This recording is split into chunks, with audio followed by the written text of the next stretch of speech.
What's up, everybody? I am so excited to be back. It has been 3 weeks since we last met, and I just want to say thank you so much for riding out with me. I didn't know social media pub. I didn't release anything. I just took a hiatus, and let me tell y'all, our audience grew. So I just want to say thank you so much for rocking out with me and being on this journey. Y'all know me, I believe in being transparent. So let me tell y'all where sis was. I'm currently in grad school and I'm getting a master's of fine arts in acting. And I don't know if you have an MFA or if you know somebody that has an MFA. It's hard, y'all. Like I teach at 8:30 in the mornings, which is fine. But then I could have rehearsal until 11 p.m. at night, and I have classes in between there, and very physical classes. So I just reached a point where I was just tired. I am currently in the Midwest, and for some reason in the fall, they don't feel like we need a break until Thanksgiving. So I was just going, and I hit a wall. And I was like, I love Kirby confidence way too much to give from an empty cup. So I just needed time to go away and fill my cup. But then something happened in within that rest period. My heart was broken for a number of reasons. But a really big reason happened and it unlocked years and years and years of pain that I had to just sit with. And I had to heal some things. And maybe on another episode, maybe at a later date, maybe next season, I can go into the details about what happened. But just know that sis needed to rest and sis needed to heal. And I thank you so much for going on this journey with me. Um, I don't take it lightly. Podcasting is so hard, it's oversaturated. But you guys make it so worth it. So thank you, boo.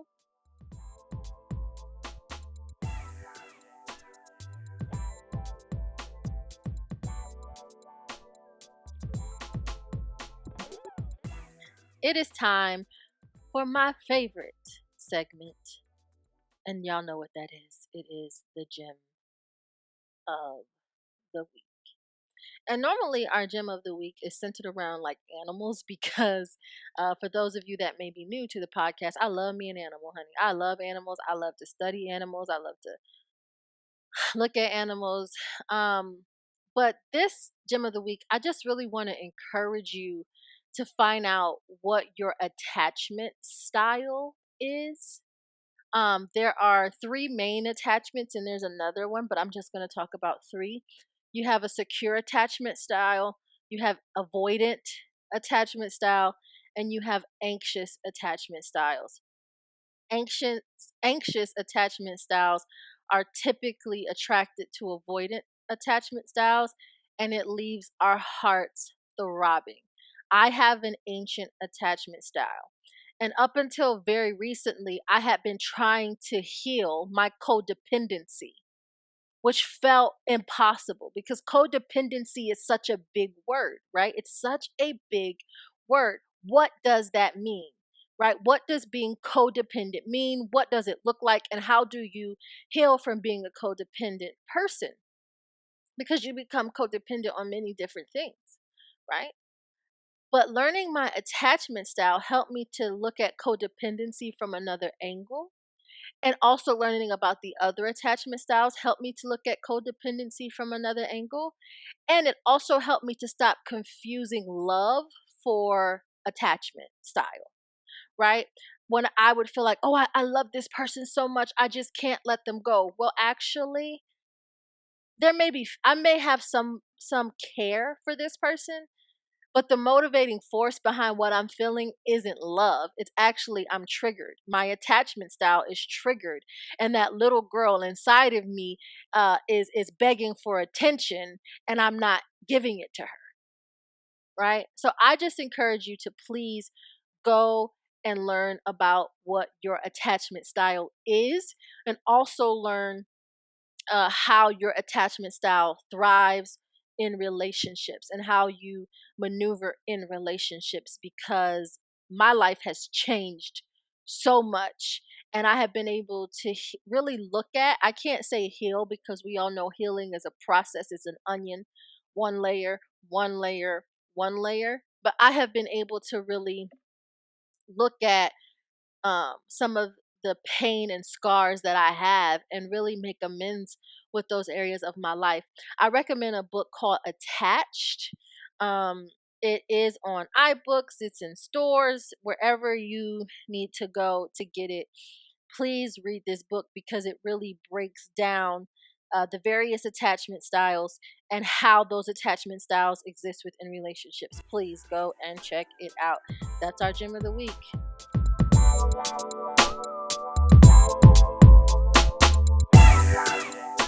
For our entrepreneur highlight of the week, I want to highlight a new magazine. We have a guest coming on in a later episode.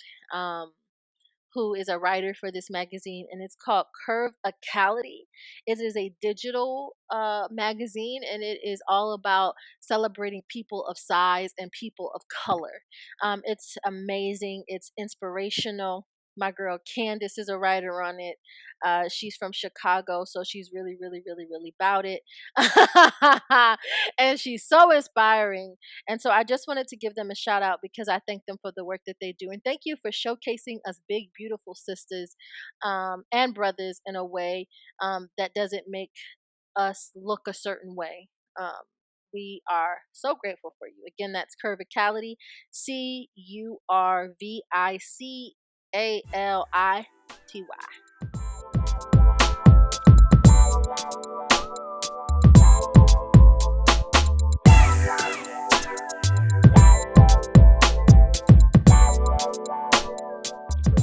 All right, y'all, it's time for the interview. I'm so excited for this interview because Martina and I are Spellman sisters. And hey, Spellman. And we have some deep, deep, deep, deep, deep, deep history. Nothing shady or no tension. She just saw me at my worst, and from a distance, I saw her at hers. And just to see how far we both have come, um, it actually warms my heart and it brings tears to my eyes because we've come so far. We've come a mighty long way and we're both living out our dreams. And to that point, I just want to say that if you have a dream, if you have something that you're sitting on, get up and do it. Right? I can't tell you how many people don't like this podcast. And I'm going to tell y'all something. If you don't like it, turn it off. Right? I don't give a ooh, ooh, ooh. I don't care. I don't care. You know why I don't care? Because I'm doing it. I'm not perfect at it. I may not even be good at it. I don't know, but I'm doing it. I don't care who has told you that you can't, why they have told you that you can't. You get up and you do it. And I think that in this interview you will see that we are two women who have decided to get up and do it. And I pray that you are inspired to do the same.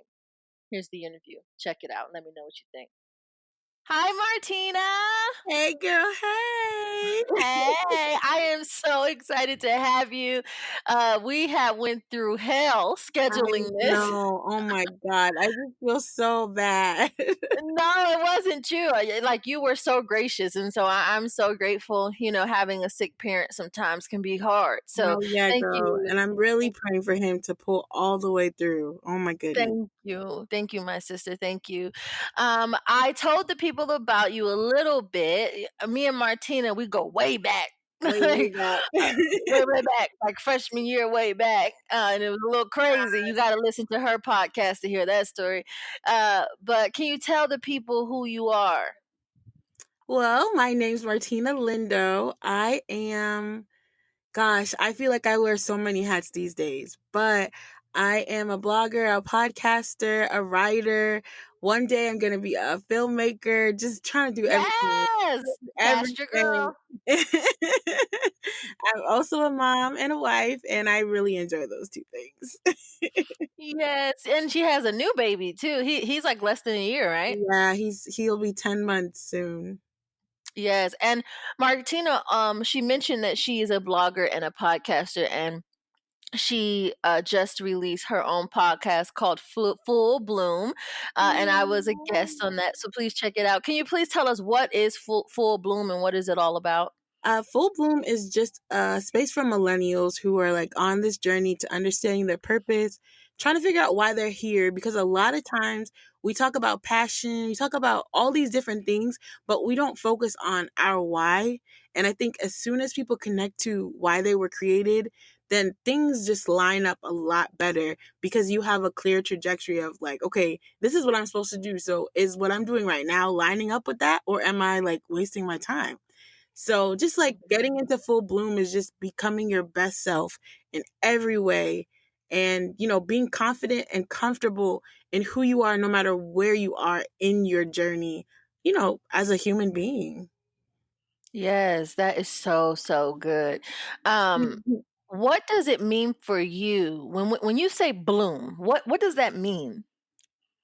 It really means being completely and holistically connected to who I am, why I'm here, and enjoying it along the way. Like, of course, there's going to be trouble, struggles along the way, like obstacles that you have to overcome. But like the actual definition is flourishing or, coming into complete being. And so I think for me, like, reaching your height of artistry for me as an artist is, what is that thing that I'm supposed to create that's going to help somebody else to grow? Because at the heart of humanity, we're all servants. So if you're not helping somebody or serving somebody through your life, your journey, then you're not really in a position to bloom. You know what I'm saying? So Yes. that for me is that's what it means to bloom, like come into your complete self in a way that you not only feel fulfillment but help others along the way and inspire somebody in some way, because people feel like they can't be inspirational if they're not doing like major things, but in our everyday life we can help somebody, we can be a light to somebody. And so in blooming, I think that that's the thing that you want to connect to most, is figuring out your why so that you can then go for it and help others along the way.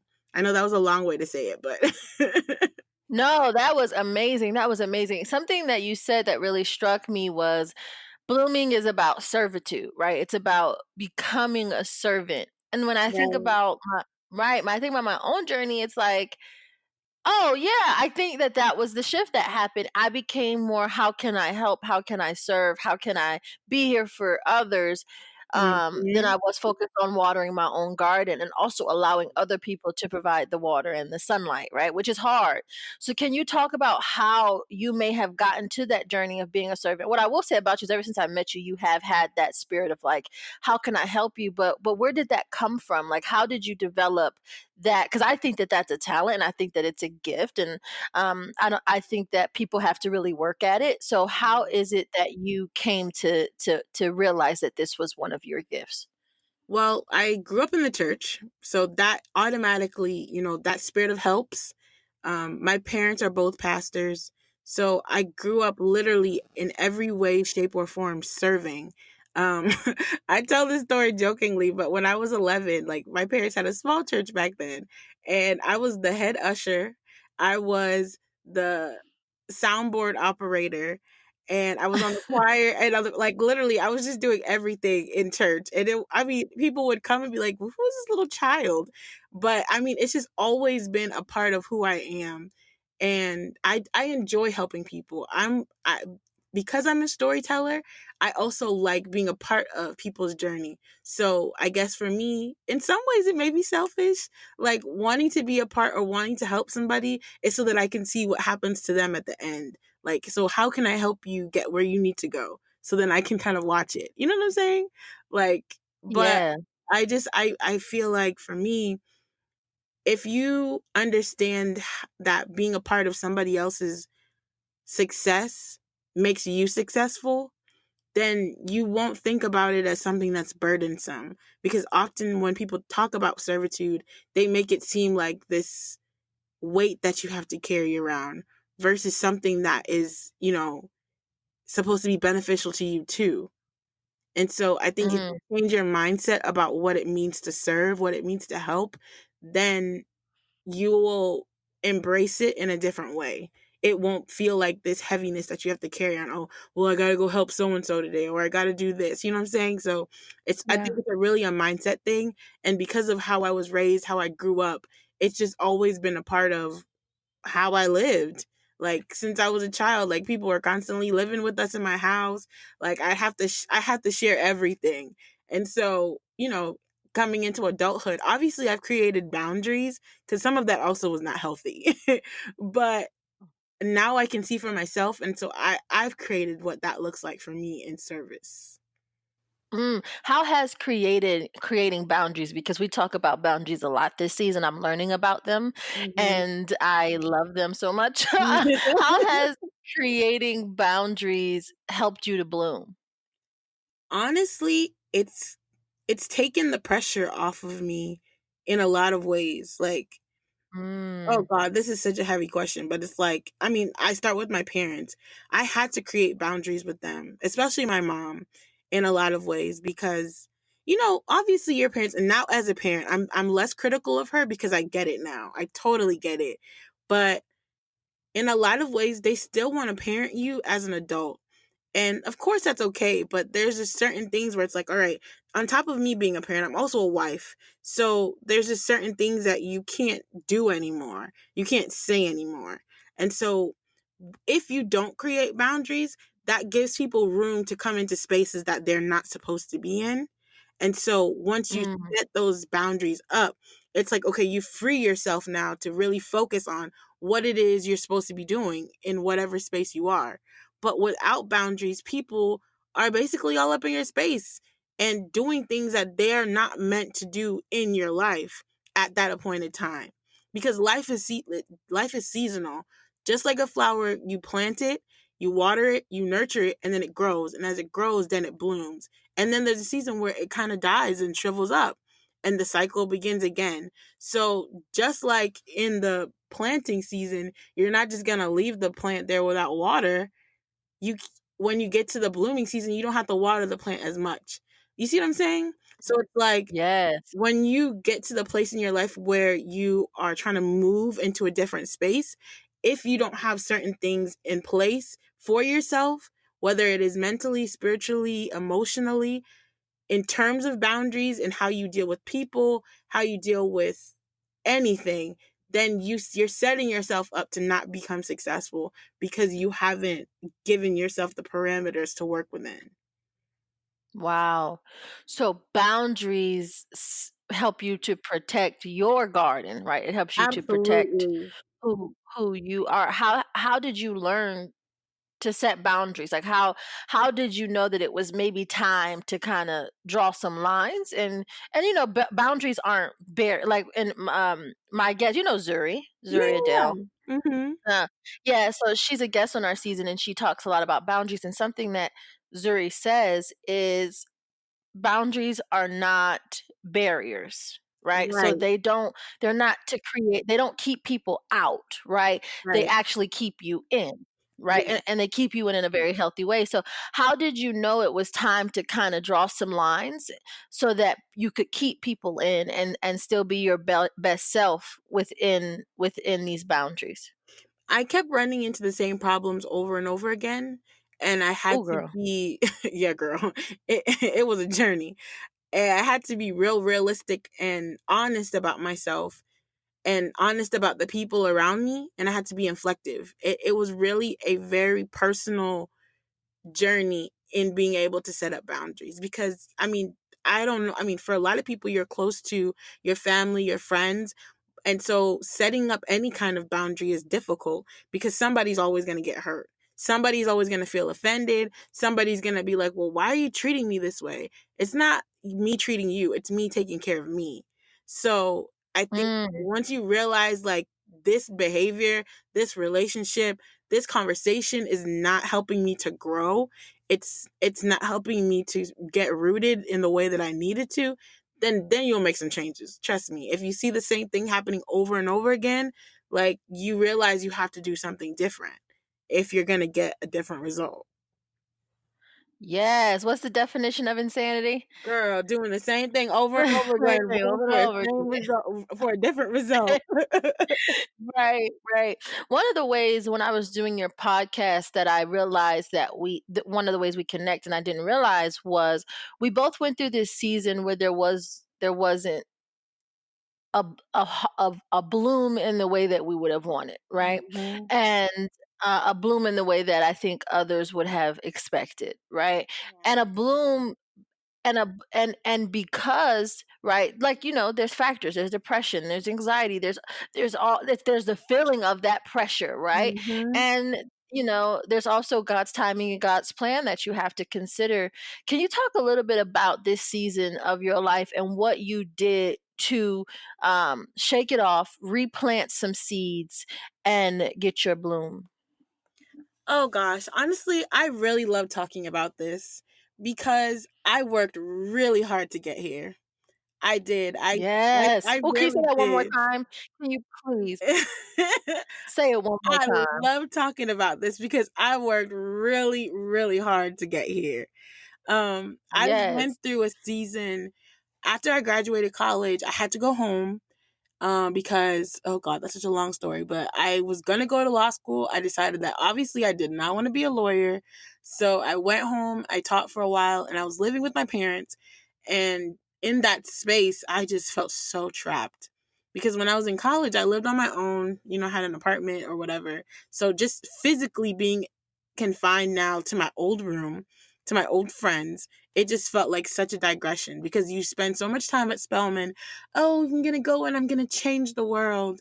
And then literally you're home, teaching elementary school. And of course, I do not have any, I don't disregard teachers in any way, shape, or form. So please don't misunderstand. But for me, I knew that that's not what I was supposed to be doing. And so that's where for me it started. I started down this path of like, I guess you would call it low self-esteem or depression, or I don't know how to quantify or define it. But for the next several years, I just spent time in this space where I just never felt good enough, no matter what I did. I got a new Mhm. job. I moved back to Atlanta. I got into grad school. I even got engaged at like within that 3 years, and I still just had this weight, this heaviness on me constantly. And like, I didn't really talk about it. I kind of just kept plowing through because that's what you do. You put on a good face. You say, oh, I'm okay. I just have a lot going on. Or, you make excuses for yourself and you don't really deal with the issue. And so, what really changed for me is after I had Nation, I realized that I have this new life that is completely and 100% dependent on me. And if I don't become my best self for him, and for myself really, because in order for me to be the best mom, because that's something I want to do, is be a great mom, I have to be 100% with myself. And obviously you won't always be at 100%, but for me to get to this season, I took a really, really deep dive into some issues that I didn't even realize I had. I spent a lot of time in prayer, spent a lot of time talking to people who have been through moments of loneliness, feeling, like they're not adequate. And I really just made a decision that no, I'm going to let go of all this stuff that I'm carrying around, drop it off right here literally, and I'm going to pick myself up and go.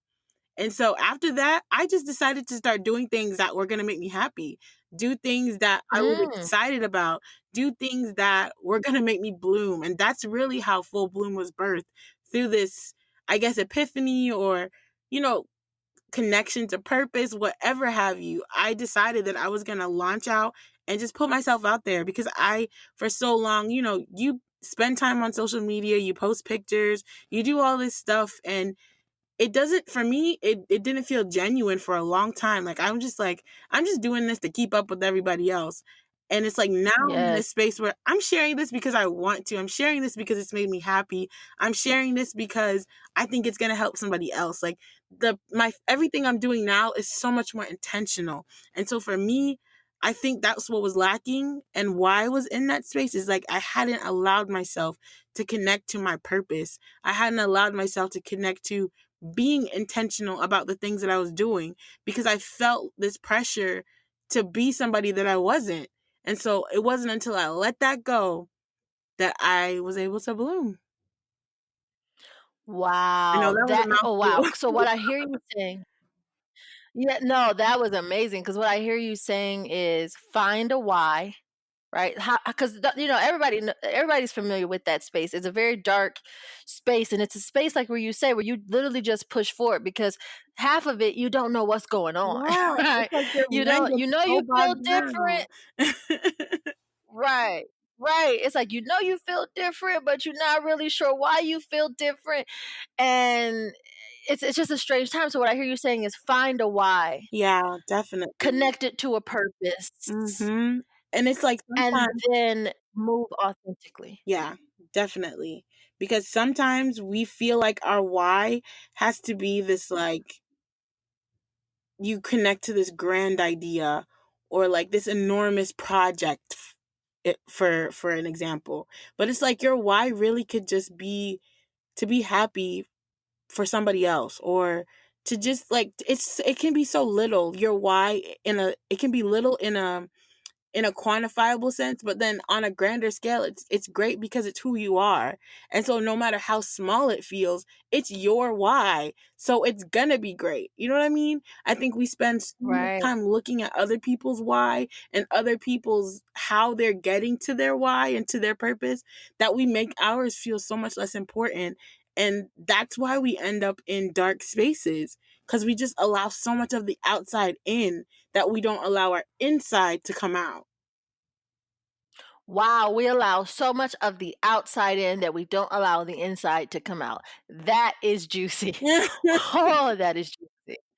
So let me ask you, because you did mention your fiance. Did you guys? Okay, girl, can we talk? Yeah, girl, talk. What happened? Did y'all wait to have sex until y'all was married? Oh, absolutely. I mean, Brittany, you know me. You know me, girl. And you know what? I talk about this with people all the time because I'm not ashamed about it. For a long time I was because it was just like, oh, you're a virgin, but you're like 25. And I'm like, yeah, like I made that choice for myself.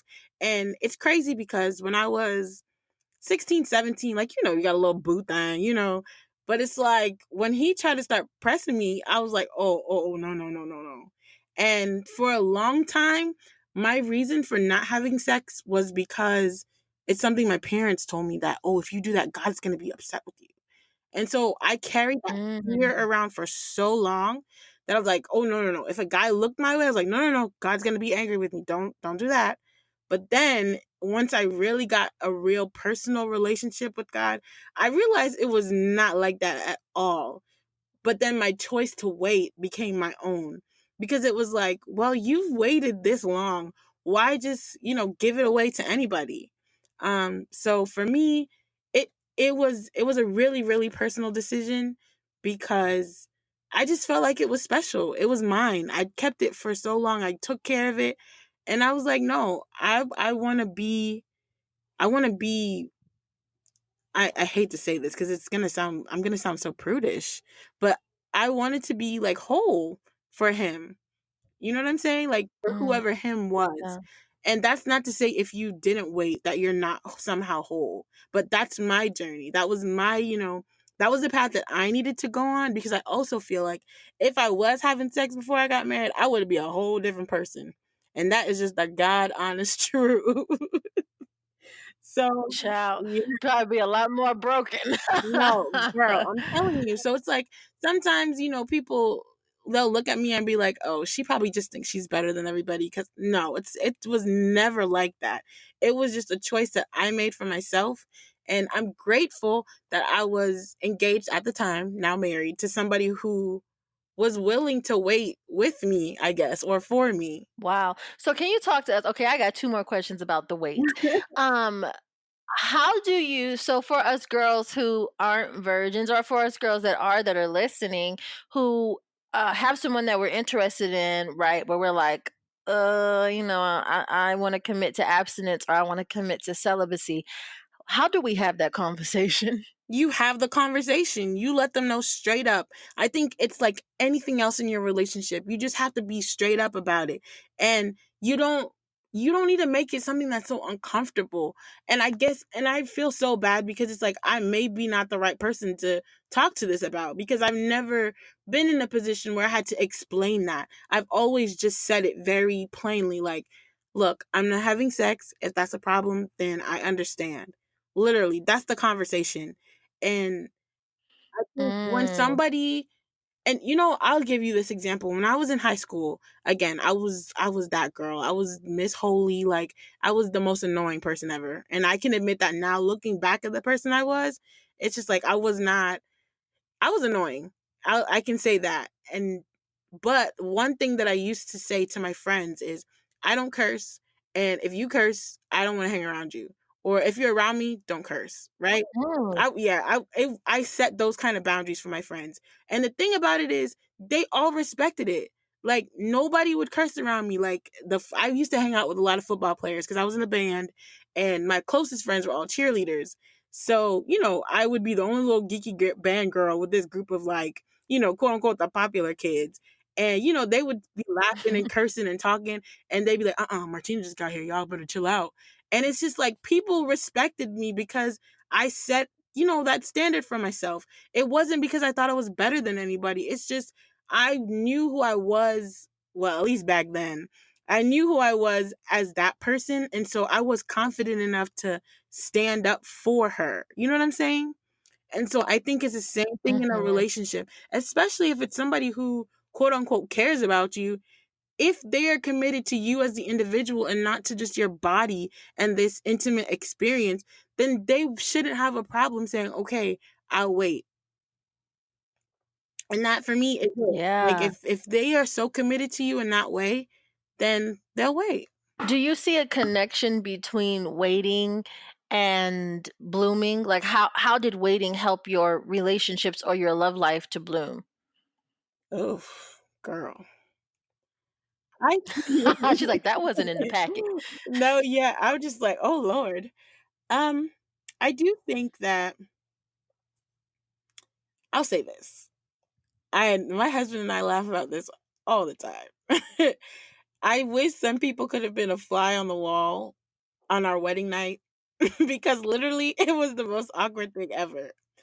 And I think that it's because of the relationship that we have, like awkward in a funny sense, like you would just be dying laughing. But I just think that me it was it because it became a part of who I was, this journey of waiting, this decision to wait, because I was with the same person for almost 5 years, it was just like it wasn't anything to bloom from or to bloom into. It just was always who I was. Does that make sense? So I Mhm. didn't So have wait, to. time out.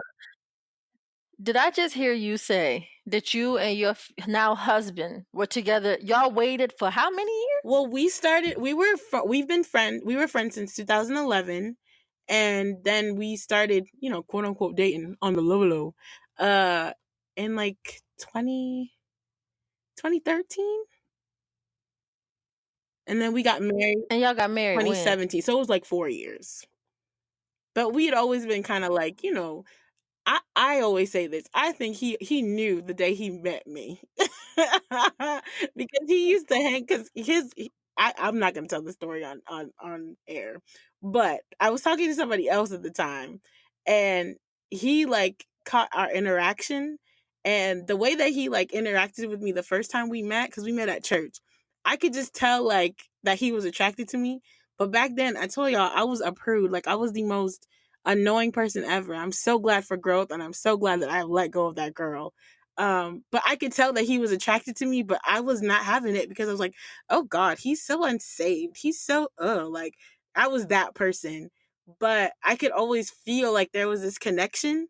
And so like as I allowed myself to be more open, then I just allowed him. I guess you know what? I'll say this waiting for me was like the opposite end of coming into myself completely. Because although I was waiting, there was this person who was just very, you know what? I think the best way to put it is self-righteous. Because I didn't think that I was better, but I felt righteous because I did wait. And so when I realized that, oh, me not having sex doesn't make me better than anybody else in any way, like I had to come to terms with all the other parts of me that weren't good. Do you see what I'm saying? So, like, because I was waiting, all the other stuff that wasn't right about me, I was just like, oh, well, it's okay because I'm not having sex. But when I realized that, no, girl, you need to work on all of that, that's not the only part of you, that's when I felt like I was fully bloomed. And he helped me get to that journey. Our relationship, our friendship, Yeah. that he helped me to see all of those things about myself. So I feel like if we were having sex, that would have put a damper on my ability to see him in that light because I would have gotten caught up in the physical or, a lot of things happen when you start having sex. So it's just like, I feel like it would have changed our relationship in a lot of ways. And so because we had this pure friendship, like it wasn't based on a physical attraction in that way, we were able to bloom better in our friendship because of it. So to answer your question, I think that's how waiting helped me to bloom. Is seeing all the other things that were not right about me and me being forced to acknowledge them because I felt like, oh, because I got this side of myself under control, I don't need to worry about the rest. But when I got to that realization that that's what was weighing me down, that's when I was able to, flourish. Yes, that is so good. Thank you for going there too, because that was so delicious. Because I think that you're right. I believe in transparency, and so I have been feeling. God first introduced the weight to me through my church. I'm a church girl too, and I was a baby. I was young, like 12 years old. Oh my God, I'm so old. I just called a 12-year-old baby. Um, and I knew about it, but I didn't do it. Right? I had sex, and over the years, it's just been like, there's been this pull, and I ain't really been listening. But very recently, it's been like, now's the time. Yeah. Like, I have no idea why. I don't know, but now's the time. And I made a commitment with one of our Spellman sisters, and I broke that commitment. I had sex, Mhm.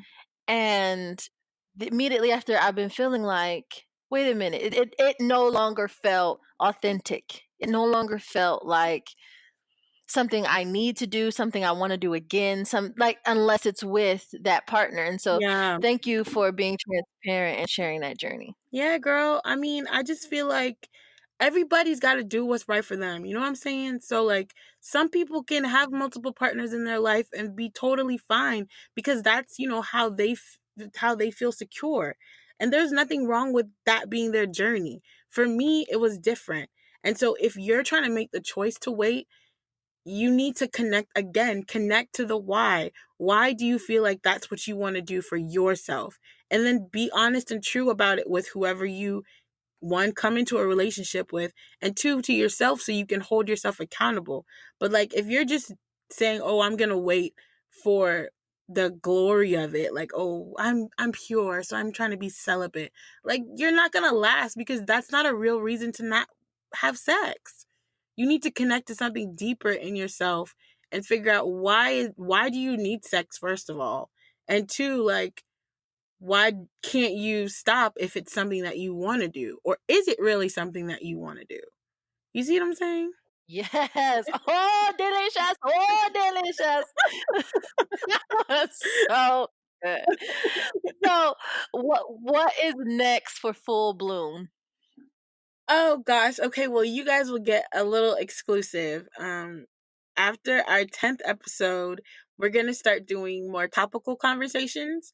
We'll still be talking to people about their individual journeys, but we're going to be doing some cool topics like being a millennial mom, what does millennial fatherhood look like, millennial Ooh. marriages, self-care, just a few topics that we're going to be talking about in terms of your journey to blooming. And so there is going to be a new platform, a video platform. That's all I'll tell you. It's going to be really exciting. And I'm really grateful for the journey that Full Bloom has allowed me to go on, because now it's just like, because I'm sharing my truth and I'm being honest and open, I feel like people feel comfortable with bringing me their stories, because I've had so many people reach out to me and, just really share some really inspirational things that I really just can't wait to share with everyone else. Yes, that is so awesome. If you could have a talk with 5-year-old Martina, what would you say to her? Oh God. I would give her a hug, first of all. Because even at 5 Mm. years old, I feel like I can say this, I'm really proud of myself and my journey. And so I would tell her to be true to herself always. Go with her gut, and don't make anyone ever make her feel like she is not good enough to be in a room. That's something that I've struggled with Mhm. a lot in my life, was not feeling. Again, I recently had Mara Chance on my podcast, and she talked about imposter syndrome. And I struggled with that for such a long time. Because now I can say this. I know I'm talented. I know I'm gifted. I know I have things that the world needs. But for a long time, I could not say that. And so I would definitely tell my 5-year-old self to be herself completely and unapologetically, without fear and without any kind of limitation set by anyone else but her. Wow, that you just blessed my soul. Thank you so much for being Yeah. on today. This was more than I could have ever asked for, and thank you for going there today. I asked you some things we didn't talk about, so No, that's okay. That's thank okay. thank you so much. Please tell everybody, where can they find you? And Uh, where can they listen to Full Bloom? you can listen to Full Bloom on Apple, Google, Spotify, and Stitcher, and it's just Full Bloom. So how you spell Full Bloom? And I'm on Instagram at underscore Martina Christian. That's Christian with a K, so Kristian. And you can find Full Bloom on Instagram at underscore Full Bloom with 3 O's. So full BLOOOM. Yes, thank you so much, Martina. This was Thank awesome. you so much, Brittany. I'm so happy for you. Season 2 is gonna be so bomb. Ow, ow, thank you. I love you. Love you too.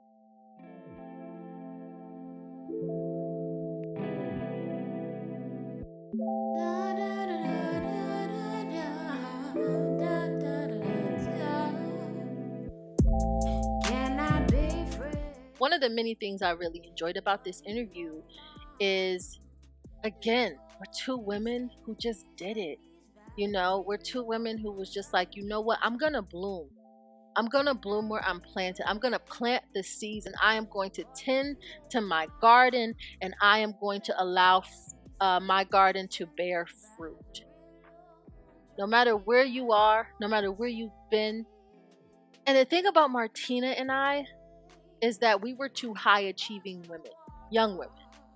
And then life happens and you get lost a little bit. And people expect you to achieve, and to be who you were and what happened to you. And that comes with a whole lot of sadness, right? Trying to live up to who you were or who people think that you are, and you fall. But let me tell you something, we got back up. And I think that's what I love about the most about that interview, is that you listen to two women who got back up. And I'm gonna tell you something, I'm gonna speak for myself. If I can get back up from sitting in a closet getting ready to take my own life, if I can get back up, you can too. Today is the beginning of the rest of your life. Get up, dry your eyes, put on some good old clothes, do your hair, beat that face for the gods, and do it. Do it. You got this. Y'all know how we end this out. We end this out with 10 deep breaths followed by affirmations. Again, I just want to say thank you for rocking with me. Your sis has been going through it, but I'm back and I'm better for it. So, wherever you are, just begin to find your center. Close your eyes. And we'll begin to take 10 deep breaths.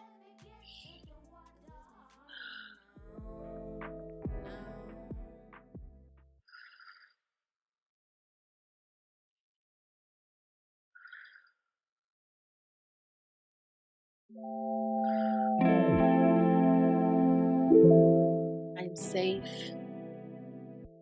I am whole. I am enough as I am. Freedom is available to me now. I walk in my purpose. I walk in my light. I am free. I am thriving. I am here. Thank you so much, family. This was a beautiful episode. I'm so grateful for each and every one of you. And I'll see you next week. Ow, I'll see you next week. Ow, I'll see you next week. Thank you. I gotta go to the water to get my healing.